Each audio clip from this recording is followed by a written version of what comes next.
8,500 US troops have been placed on high alert to respond if Russia invades Ukraine. Australia has joined the US, UK and Germany in withdrawing families of diplomats in anticipation of a potential invasion. Russian troops are gathering at the Ukraine border in growing numbers. An estimated 120,000 now on standby. And fear is growing in Europe by the day.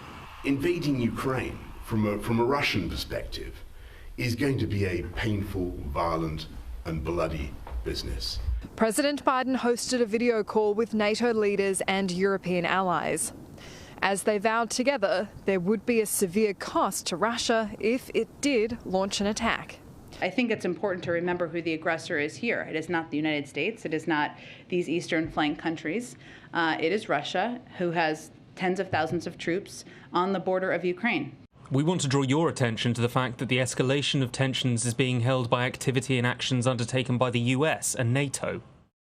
Australia joined the US, UK and Germany in withdrawing the families of diplomats and warning its citizens to leave. But the government, along with the US, is hoping the situation will de-escalate. It would result in tens of thousands of people losing their lives in the Ukraine, and to what end?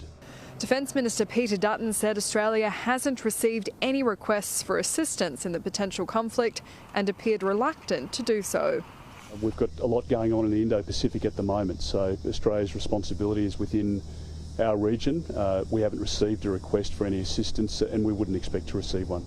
It is important that not only countries in Europe, but also countries out of Europe continue to express their concern about the actions taken by the Russian government.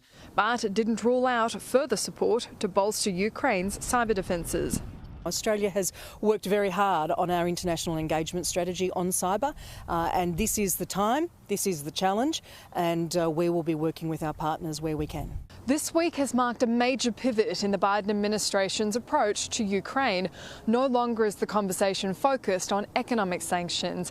The US has increased what it calls its lethal aid to Ukraine, and under growing pressure from NATO and other European allies, it seems increasingly unlikely the US will be able to sit out any incursion on the border. Annalise Nielsen, Sky News, Washington, DC.